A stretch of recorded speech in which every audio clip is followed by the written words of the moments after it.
Oh, let's go. Just look, saw the Bradham pick to end the game. That we needed that so bad. Undefeated Packers. Their defense finally looking to match, Aaron Rodgers in that offense. I was a little bit worried. I mean, I'll tell you right now. I never put money on the Philadelphia Eagles. This video is not sponsored by MyBookie, but I just make it even. I mean, unless they go to the Super Bowl again, then maybe. But I feel like, I can't not cloud my judgment betting on it. But I sat all my Eagles in fantasy. Sat Jordan Howard, sat Carson Wentz. I wasn't overly optimistic, but they get the job done. 34-27, moved to 2-2 with how easy one play. I mean, again. They could be one play away from being 1-3. They're 2 plays away from being 4-0. So the fact that this team was able to get back on track here on the road on a game that when you were probably looking ahead to the Philadelphia Eagles schedule, you're like, assuming they're not going to win them all, you probably would have tossed that Green Bay Packer game up as a loss. Carson Wentz was phenomenal. We're doing grades here. I'm hyped, man. I was sick. I hope I didn't just wake my kid up. So first thing we'll start is cut Andrew Sendejo. That guy's a piece of garbage. Literally made one, I think he's had 2 good plays, which is, in 4 games, full kudos to him for a defense that hasn't made plays. But he's literally had 6 distinctly bad plays that negates any positive he's had. The fact that if Philadelphia cuts him, we get a 4th-round comp pick back. He killed Avonte Maddox. You killed our best cornerback. I would tell you right now, I cut him soon. We got he's done it before. How many? I would probably say I can think off the top of my head. I don't know the exact player, but I feel like at least twice he did the same shit for the Minnesota Vikings. Just rocked his own teammates. He's a reckless player. I mean, I don't know, man. I'm not religious, but I hope Avonte Maddox is straight. I hope it's one of those things like Garyon Conley. Remember Garyon Conley had a fairly scary injury in the opener for the Raiders. He got carted off, and then he was back playing the next week. Hopefully that's the same kind of deal, but he didn't even, when Avonte Maddox was getting stretched off, he didn't even do the thumbs up.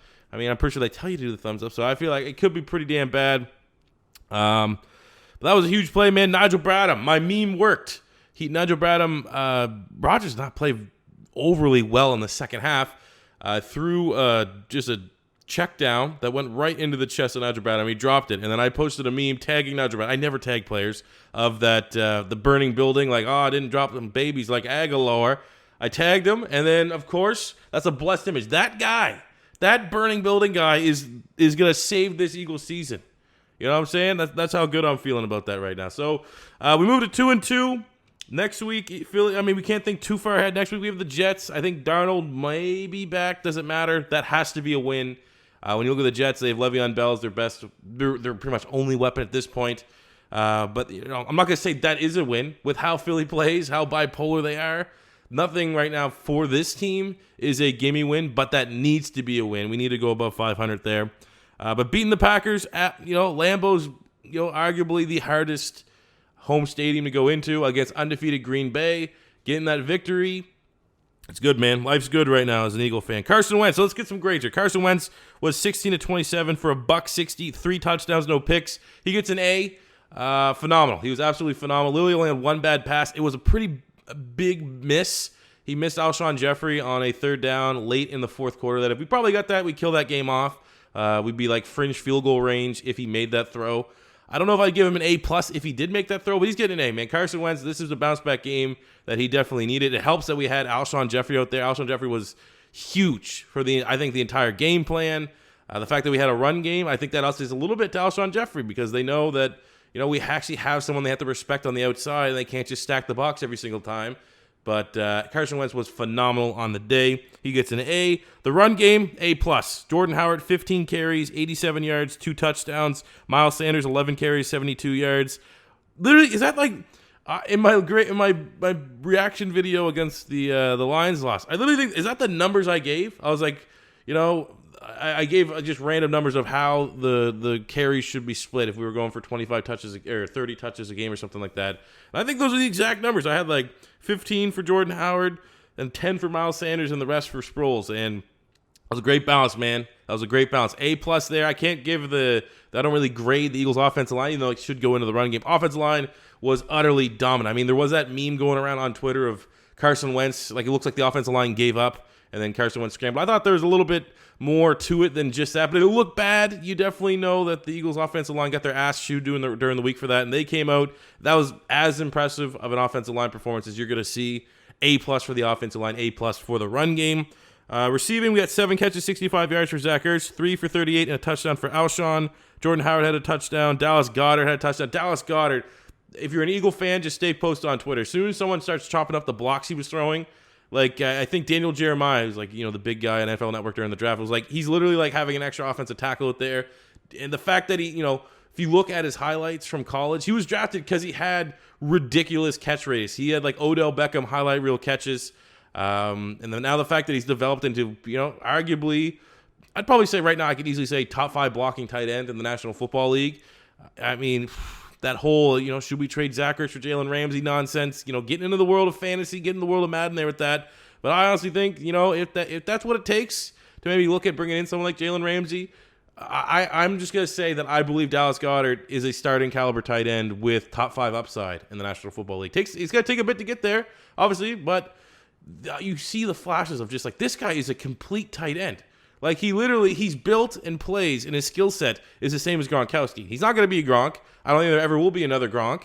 But the fact that, like, he is so close. Like, if you had to say what's the next young tight end that's going to be like a Gronk, I mean, it could be a Dallas Goedert.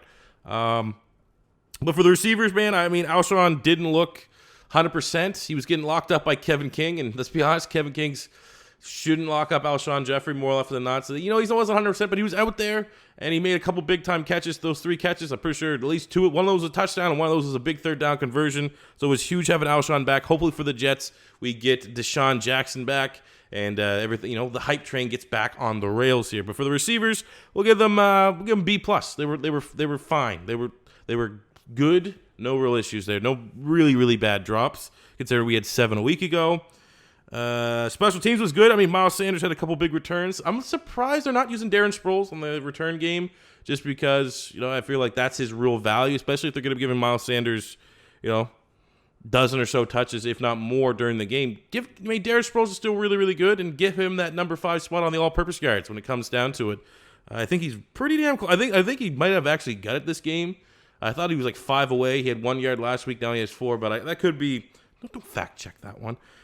Defensively, better than what they were. I mean, there is the big talking point is the Derek Barnett hit. I literally missed it. That was the only little snippet of the game that I missed. When I saw the replay, they're just going through it in slow motion. I was like, that doesn't look that bad.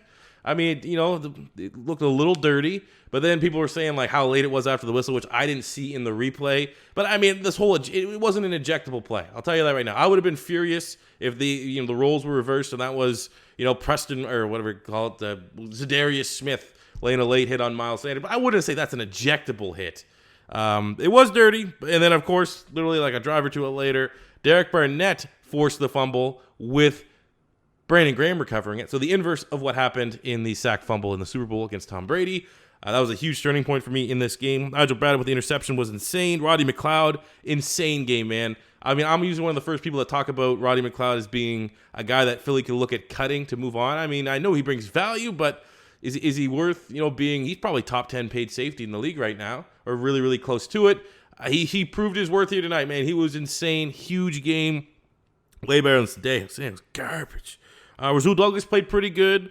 I actually thought Avonte Maddox, the fact he was getting torched by Devontae Adams a little bit there. I thought he had a solid game when all was said and done. He's a slot corner. He had to go to the outside. I mean, he's a do-it-all. He's a guy that definitely is a Swiss Army knife back there in the secondary. He can play everywhere, outside, inside, safety, even though inside's probably his best spot. Sendejo's garbage. Like I said, get rid of Andrew Sendejo. Fletcher Cox looked really good. The defensive line looked good. I mean, one of my taking points away from the Detroit line loss was, this defensive line's overrated, and they brought it, man. They brought a lot of pressure. They did what the Eagles' defensive line does, which is, they almost got a sack, but I mean that worked to their favor. They made Aaron Rodgers make a lot of bad throws. You saw that on that 4th down stop. I mean, my God, Rodgers looked clueless out there. I guess that's still the kinks being worked out between him and Matt LaFleur as this play caller. And then that pick, I didn't even really get the replay of the pick. As soon as Brad made it, I was like, all right, let's scream. And let's go to my office. And hopefully I didn't just wake my kid that's getting his molars in right now. I'm not getting a lot of sleep. So overall for the defense, I mean, when you look at what Devontae Adams did, you're going to go, ew, that's gross. But pretty much every good wide receiver does against the Eagles defense. It's what you get when you have Jim Schwartz as your DC.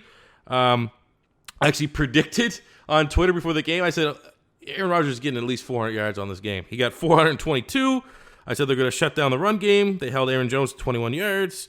So the game pretty much went the way I thought it would go if Philadelphia was going to win it. I never would have put $1 million. I wouldn't even put literally, if you told me, gun to my head, you have to bet like your house on Nigel Bradham getting an interception or you're gonna die. I'm just like, just shoot me right now. That's the kind of confidence I have in Nigel Bradham making a play with his hands. And then, hey, sure as shit, comes out that pick, gets the big dub for the Philadelphia Eagles. That's a huge win for Philly.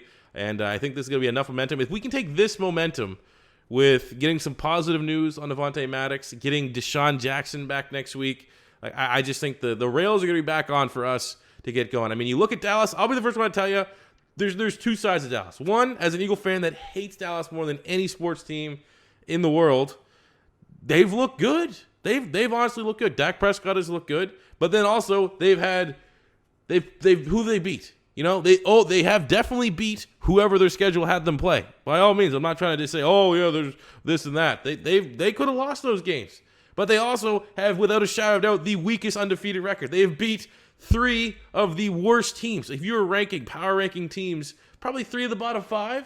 I mean, Philly beat Redskins. I'm not going to be, pounding up our 2-2 record, but let's be honest, that 4-0, what are they, 3-0 right now? Oh, congratulations, you get to play the Saints without Drew Brees too. That's another tough one. We